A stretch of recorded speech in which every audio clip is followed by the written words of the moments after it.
Every street, every compound, every old building hides something people don't talk about openly. Some stories are about money, some about politics, and some about jealousy.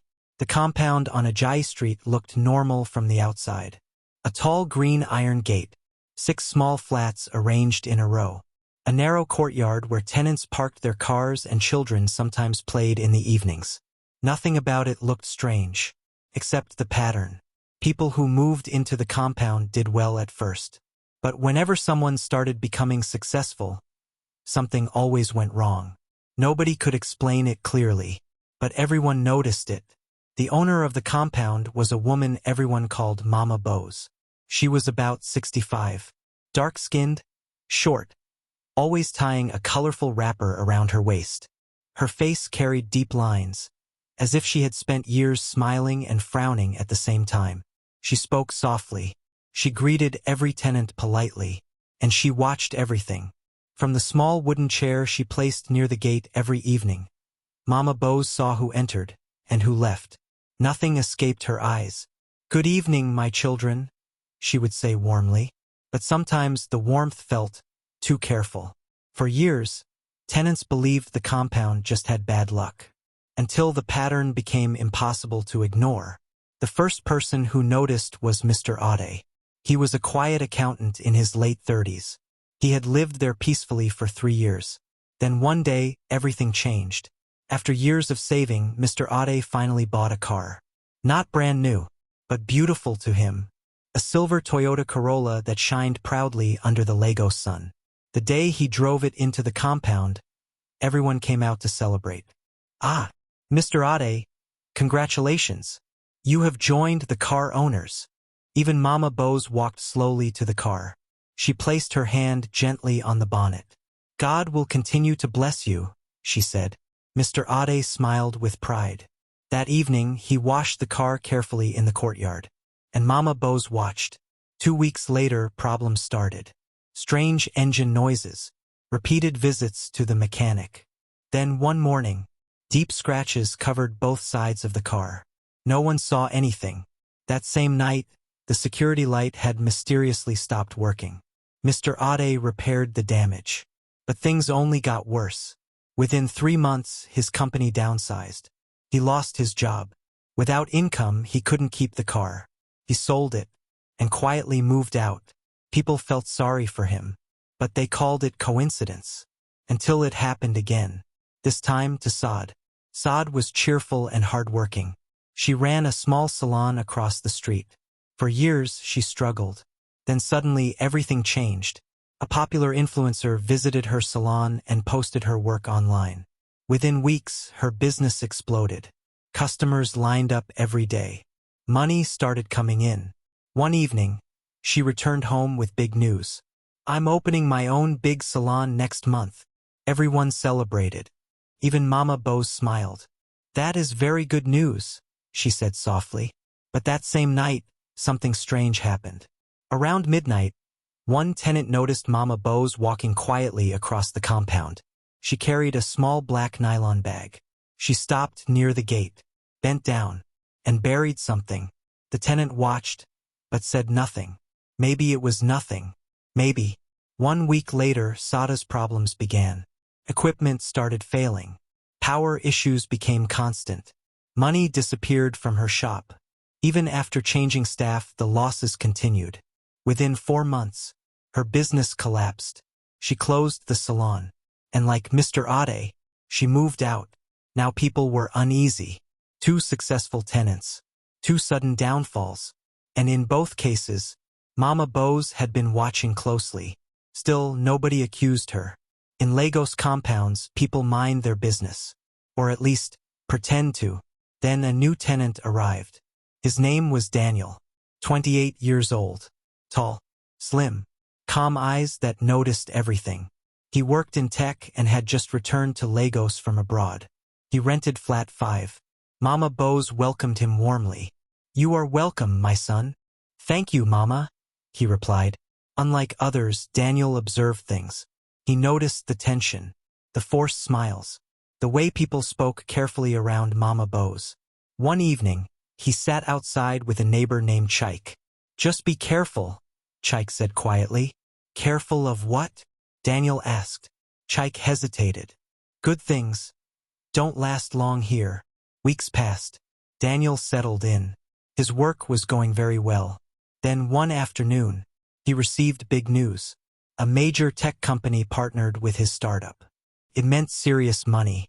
A few days later, a brand new black SUV drove into the compound. Everyone gathered. "Ah, Daniel, you didn't tell us you are rich." Daniel laughed. "It's just business," he said. Even Mama Bose came out. She touched the car slowly. "This car is beautiful," she said. That same careful smile. That night, Daniel heard movement outside. He looked through the window. The courtyard was dark.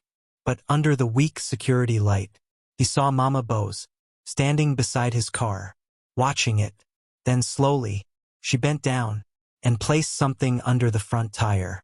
Daniel stepped outside after she left. He crouched. Under the tire was a small object wrapped in red cloth. He picked it up carefully. Inside, a small piece of bone, and black threads tied tightly together. Daniel froze, then remembered Chike's words. "Be careful when good things start happening to you here." He stood slowly. A strange feeling settled in his chest. This compound had a secret, and somehow, Mama Bose was at the center of it. Not the peaceful kind of quiet, the cautious kind. The kind where doors close early, conversations become whispers, and every sound feels louder than it should. Daniel stood in the courtyard, holding the small red cloth he had picked from beneath his car tire.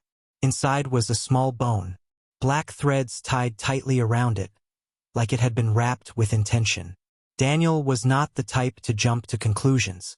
He believed in logic, evidence, reason, but under the dim security light, even logic felt uneasy. He looked toward Mama Bose's door, closed, silent. He wrapped the cloth again and slipped it into his pocket. For now, he said nothing. But one thing was clear. From that moment, he would start watching. Very carefully. The next morning felt normal. Water pumps rattled. Tenants rushed to work. And Mama Bose sat near the gate, smiling as always. "Good morning, my children." "Morning, Mama," Daniel replied. Their eyes met briefly, but her gaze lingered. Too long. Like she was studying him. Waiting. Daniel walked to his car. Checked the tires. Nothing. The engine started fine. Still, the feeling from the night before stayed with him. Later that afternoon, Daniel visited Chike. "I saw something last night," he said quietly. Chike leaned forward. "What kind of something?" Daniel placed the red cloth on the table. Chike's face tightened immediately. "Where did you get this?" "Under my car tire." Chike leaned back slowly. "I knew it." "Knew what?" Chike lowered his voice. "This compound. It's not normal." Daniel stayed silent. "You remember Saad?" Chike asked. "The hairdresser?" "Yes. She found something like this once. Outside her shop. And then, everything started going wrong." Silence filled the room. "You think Mama Bose is behind this?" Daniel asked. Chike hesitated. "I've lived here long enough to see patterns." Daniel nodded slowly. "I need proof." "Be careful looking for it," Chike replied. That evening, Daniel returned home early. The compound looked peaceful. Mama Bose was sweeping slowly. "You're back early. Work finished early."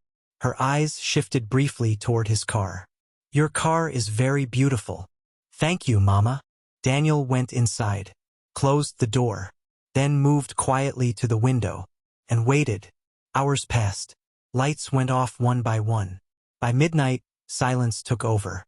Daniel stayed awake. At exactly 12:47 a.m., a door opened. Mama Bose stepped out. He held his breath.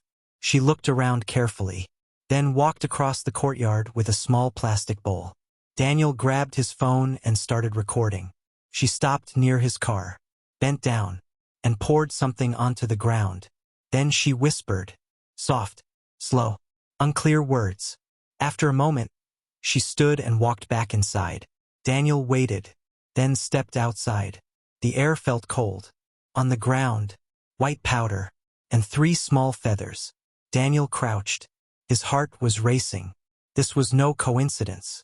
The next morning, his car refused to start. He tried again. Nothing. Neighbors gathered. Maybe the battery, someone said. Daniel nodded. But inside, he knew. The car was new. This didn't make sense. Mama Bose walked over. What happened? My car won't start. She shook her head gently. Machines are like people. Sometimes they fail without warning. Daniel watched her closely. Her face showed concern. But her eyes felt satisfied. Later, a mechanic arrived. After checking, he frowned. This is strange.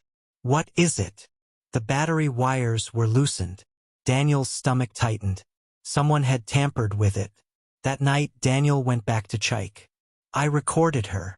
Chike stared. Recorded what? Daniel showed the video. They watched silently. When it ended, Chike sighed. This is serious. Daniel nodded. I need to know why she's doing this.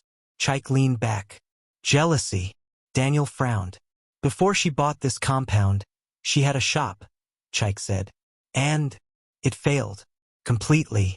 Her husband left after that. Daniel listened. And since then, Chike added quietly, she hates seeing others succeed. Daniel looked away. You think she's been doing this for years? Chike nodded. Yes. Daniel stood. Then it has to stop. Chike grabbed his arm. Don't confront her yet. Why? If she knows you're watching, she might do something worse. Daniel paused. He understood. But anger was building. That night, Daniel returned home. As he opened the door, he froze. Something was on the floor. A small red cloth, carefully placed. He bent down slowly, opened it. Another bone. And this time, piece of paper. He unfolded it. 3 words. Leave this place. Daniel stood still, then slowly looked toward Mama Bose's apartment.